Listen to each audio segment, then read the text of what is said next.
Study GK with curious Jaya. Daily current news में आपका स्वागत है। आज की खबर में है पॉपकॉर्न पर टैक्स कैसे लगाया जाए।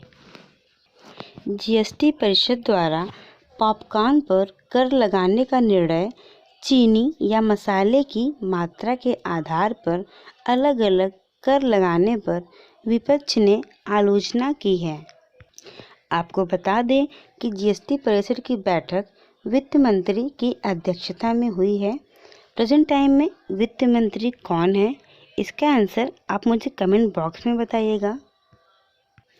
चलिए आगे बढ़ते हैं और पढ़ते हैं पॉपकॉर्न पर लगाए गए कर के बारे में। नमक और मसालों के आधार पर पॉपकॉर्न पर जो गैर ब्रांडेड पॉपकॉर्न है उस पर 5% का कर लगा और जो ब्रांडेड पॉपकॉर्न उस पर 12% का कर लगा और एक है कैरेमल पॉपकॉर्न उस पर 18% का कर लगाया गया है। ये अलग अलग दरों पर कर जो है वो लगाया जा चुका है, जिससे भ्रम की स्थिति समाप्त हो गई है, क्योंकि अलग अलग राज्यों में पॉपकॉर्न पर अलग अलग कर लगाया जाता है, जिसे अब फिक्स कर दिया गया है। चलिए अब देखते हैं जीएसटी स्लैब का विश्लेषण। जीएसटी स्लैब का जो उद्देश्य है वो क्या है? उपभोक्ताओं और निर्माताओं के बीच कर के बोझ को संतुलित करना। जीएसटी जो स्लैब है उसका क्या उद्देश्य है? उसका उद्देश्य यही है कि उपभोक्ता और निर्माताओं के बीच में जो कर का बोझ है उसे संतुलित करना। इससे लाभ क्या होता है? इसका लाभ ये है कि मूल्य निर्धारण में पारदर्शिता और कर संग्रह में वृद्धि। जब जीएसटी लगाया गया है उससे क्या फ़ायदा है कि हर किसी भी प्रोडक्ट का जो मूल्य है उसके निर्धारण में पारदर्शिता हो गई है, ट्रांसपेरेंसी हो गई है और जो कर का संग्रह है उसमें वृद्धि भी हुई है। लेकिन इसमें चुनौतियाँ किस प्रकार की आती हैं? उपभोक्ताओं और व्यापारियों के लिए भ्रम और जटिलता, ये क्या है? इनकी चुनौतियाँ हैं। ठीक है, चलिए अब जानते हैं जीएसटी परिषद की संरचना और उसके कार्यों के बारे में। जीएसटी जो है यह भारत की समस्त वस्तुओं और सेवाओं के बीच कर लेने वाली संस्था है। जीएसटी की जो संरचना है केंद्र और राज्य सरकार के बीच समन्वय स्थापित करने और एक समान कार्य प्रणाली लागू करने के लिए इसकी स्थापना की गई है। इसका उद्देश्य यही है कि कर समन्वय को करना। और उसका आधार क्या है? जो जीएसटी है उसको अनुच्छेद 279A में रखा गया है। ठीक है, इसका नेतृत्व भारत के वित्त मंत्री करते हैं और जैसे राज्य सरकार का प्रतिनिधित्व राज्य वित्त मंत्री और केंद्रीय सरकार का प्रतिनिधित्व वित्त राज्य मंत्री, ये लोग मिलकर जो जीएसटी है उसका गठन करते हैं। चलिए अब आज के सवाल को देखते हैं। आज का सवाल है पॉपकॉर्न पर लगाए गए टैक्स के संदर्भ में निम्नलिखित कथनों पर विचार कीजिए, जिसमें पहला है नमक और मसालों के साथ मिश्रित गैर ब्रांडेड पॉपकॉर्न पर 15% जीएसटी लगेगा। नेक्स्ट है चीनी कॉन्फेक्शनरी के रूप में वर्गीकृत पॉपकॉर्न पर 18% जीएसटी लगेगा। अब आपको बताना है कि उपर्युक्त कथन में से कौन सा कथन सही है। ऑप्शन ए है केवल 1, ऑप्शन बी केवल 2, ऑप्शन सी 1 और 2 दोनों, ऑप्शन डी न तो 1 न तो बी। इसका आंसर आप मुझे कमेंट बॉक्स में ज़रूर बताइएगा। अब इसके बाद आज का सेकंड टॉपिक है नए राज्यपालों की नियुक्ति। कहाँ कहाँ पर नए राज्यपाल की नियुक्ति हुई है? हाल ही में राष्ट्रपति द्रौपदी मुर्मू ने 5 राज्यों में राज्यपालों की नियुक्ति और स्थानांतरण किए हैं। तो कितने राज्यों में हुआ है? 5 राज्यों में राज्यपाल की नियुक्ति हुई है। इस बदलाव के तहत 2 नए राज्यपाल भी नियुक्त किए गए और 3 का स्थानांतरण किया गया। अजय कुमार भल्ला को मणिपुर तथा नया राज्यपाल बनाया गया। उन्होंने अनुसुईया उइके का स्थान लिया। मीन्स मणिपुर के राज्यपाल अभी तक कौन थे? अनुसुईया उइके। अब इनकी जगह ले लिए हैं अजय कुमार भल्ला। ओके। केरल के राज्यपाल आरिफ मोहम्मद खान को बिहार स्थानांतरित किया गया।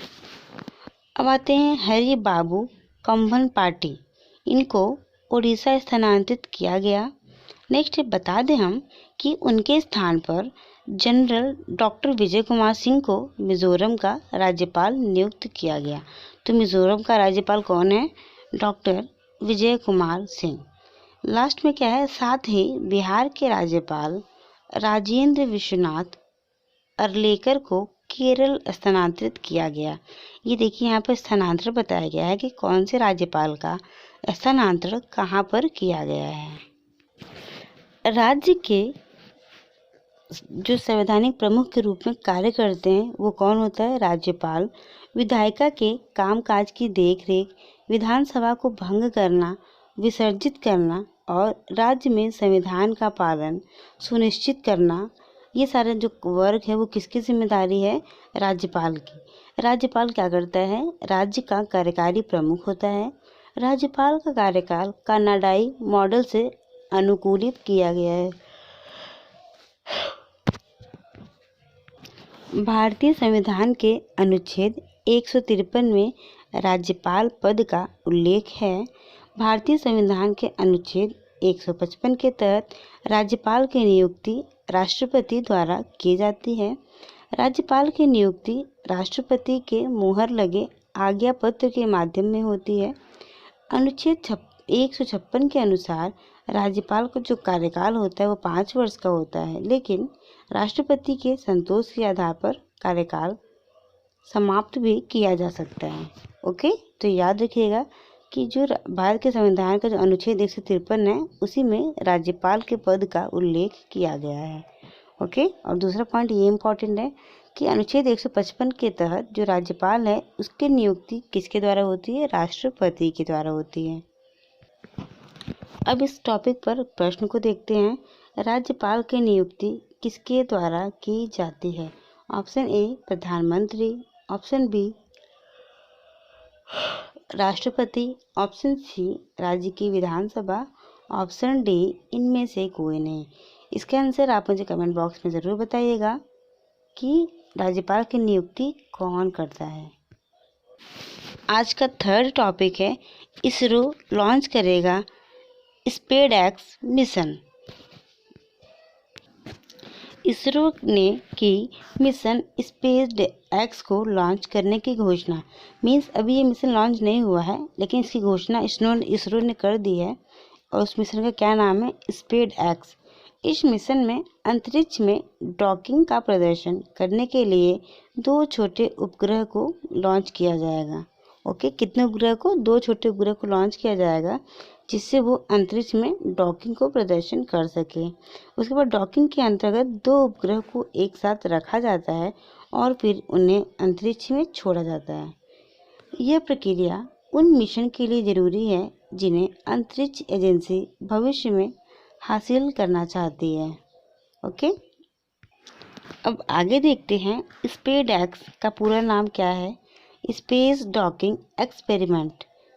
स्पेस डॉकिंग एक्सपेरिमेंट स्पेसएक्स का पूरा नाम है। इसके कितने उपग्रह हैं? 2 उपग्रह SDX-01 या चेंजर इसको बोल सकते हैं। दूसरा है SDX-02, इसको बोल सकते हैं टारगेट। ये दोनों एक ही कक्षा में होंगे। संरेखित मीन्स ये दोनों जो ये है उपग्रह एक ही कक्षा में संरेखित होंगे, सेम लाइन में होंगे। यह पहले एक दूसरे के बीच की दूरी कम करेंगे, जुड़ेंगे और उनके बीच विद्युत शक्ति स्थानांतरित करेंगे और फिर बाद में क्या हो जाएंगे? अलग हो जाएंगे। यही इनका वर्क है। उसके बाद क्या है? एक दिन के भीतर दोनों उपग्रह आपस में लगभग 10 से 20 किलोमीटर की दूरी बना लेंगे। मीन्स ये जो दोनों उपग्रह है इनको तो साथ में छोड़ा जाएगा, लेकिन ये 10 किलोमीटर दूर जाते जाते क्या कर लेंगे? एक प्रॉपर डिस्टेंस पर आ जाएंगे। अलग होने के बाद दोनों उपग्रह पर लगे पेलोड 2 साल तक काम करते रहेंगे। चलिए अब बात करते हैं इसरो के बारे में। इसरो क्या है? भारत की एक स्पेस एजेंसी है। इसकी स्थापना कब हुई थी? 1969 में। इसरो का उद्देश्य अंतरिक्ष प्रौद्योगिकी का विकास करना है। इसरो ने अब तक कई ऐतिहासिक मिशन लॉन्च किया है, जैसे चंद्रयान, मंगलयान। इस तरह से इन्होंने कई सारे मिशन को लॉन्च किया है। इसरो द्वारा विकसित तकनीकों का उपयोग न केवल अंतरिक्ष कार्यक्रम में बल्कि अन्य क्षेत्रों में भी किया जाता है। जैसे मान लीजिए मौसम का पूर्व अनुमान करना हो, संचार के या फिर शिक्षा के क्षेत्र में, इन सब में भी हम इसरो का क्या करते हैं? इस्तेमाल करते हैं। अब इस टॉपिक पर आज का क्वेश्चन देखते हैं। स्पेस एक्स जो है उसका पूरा नाम क्या है? स्पेस डॉकिंग एक्सपेरिमेंट है। सेकंड क्या बोल रहा है? स्पेस एक्स मिशन में 2 उपग्रह हैं। पहला क्या है? SDX-01 या फिर चेजर। दूसरा है SDX-02 या टारगेट। एक ही कक्षा में संरेखित होंगे। आपको बताना है कि कौन सा कथन सही है। ऑप्शन ए कथन ए, ऑप्शन बी केवल 2, ऑप्शन सी 1 और 2 बोथ, ऑप्शन डी न तो ए न तो बी। इनमें से कौन सा ऑप्शन सही होगा आप मुझे कमेंट बॉक्स में ज़रूर बताइएगा। आज का 4th टॉपिक है सुशासन दिवस 2024। सुशासन दिवस 25 दिसंबर 2024 को था, मीन्स आज है। सबसे पहली बात, सुशासन दिवस मनाते कब है? हर साल 25 दिसंबर को सुशासन दिवस मनाया जाता है। और ये मनाया क्यों जाता है? क्योंकि 25 दिसंबर को पूर्व प्रधानमंत्री अटल बिहारी वाजपेयी की जयंती थी, तो इनके जयंती के रूप में सुशासन दिवस मनाया जाता है। और इन्होंने कल्याण के बारे में लोगों को कल्याण किया। कैसे? लोगों के कल्याण और बेहतर को बढ़ावा देना, यही उनका मेन वर्क था। इसके बाद इसका थीम क्या है? प्रशासन गांव की ओर पर ध्यान केंद्रित करना। ये इस साल का क्या है? थीम है। अब आगे देखते हैं सुशासन दिवस का उद्देश्य क्या है। इसका उद्देश्य भारत के नागरिकों को शिक्षित करना, उनके अधिकारों के बारे में उनको जागरूक करना। और इसका सेकंड ऑप्शन है मीन्स कोई भी नीति है उसको कार्यान्वित करना। और इसमें लास्ट है क्या कि कार्यक्रम गतिविधियाँ मीन्स सेमिनार जैसी एक्टिविटी को कराना। ये सारा उद्देश्य है सुशासन दिवस का। अब आगे देखते हैं सुशासन दिवस जो मनाया जाता है अटल बिहारी वाजपेयी की जयंती के रूप में। इनके बारे में डिटेल देखते हैं कि इनका जन्म 25 दिसंबर 1924 को हुआ था। मीन्स इस साल टोटल 100 ईयर्स के हो चुके हैं। इनका जन्म कहाँ पर हुआ था? ग्वालियर मध्य प्रदेश में हुआ था। और इन्होंने जो प्रधानमंत्री पद को धारण किया वो 3 बार, मीन्स भारत के 3 बार प्रधानमंत्री बन चुके हैं। कौन? अटल बिहारी वाजपेयी। और इनका सांसद पद क्या था? इन्होंने लोकसभा में 9 बार और राज्यसभा में 2 बार चुनाव को जीता है। ये इनका सांसद पद है। अब बात करते हैं इनके अचीवमेंट के बारे में। अटल बिहारी वाजपेयी को 2015 में भारत रत्न पुरस्कार, 1994 में पद्म विभूषण और 2018 में मिला था इनको। क्या इनका निधन कब हुआ था? 2018 के अगस्त में इनका निधन हो गया था। अब आज का सवाल देखते हैं। क्वेश्चन है सुशासन दिवस 2024 के संदर्भ में निम्नलिखित कथन पर विचार कीजिए। पहला कथन है यह 26 दिसंबर को मनाया जाता है। दूसरा है इस वर्ष की थीम प्रशासन गांव की ओर है। आपको बताना है कि कौन सा कथन सही है। केवल एक, केवल दो, एक और दो दोनों, या फिर न तो एक न तो बी। इनमें से कौन सा ऑप्शन सही है? इसका आंसर आप मुझे कमेंट बॉक्स में बताइएगा। और ऐसे ही वीडियोस को देखने के लिए हमारे चैनल को ज़रूर सब्सक्राइब करें। डियर व्यूअर्स, अपने तैयारी को बेहतर करने के लिए हमारे चैनल को सब्सक्राइब करें, लाइक करें और अपने दोस्तों के साथ ज़रूर शेयर करें। फिर मिलते हैं नेक्स्ट वीडियो में नए नए क्वेश्चंस के साथ। तब तक के लिए बाय। आप लोग अपना ख्याल रखिएगा, ध्यान रखिएगा, स्वस्थ रहिएगा, मस्त रहिएगा।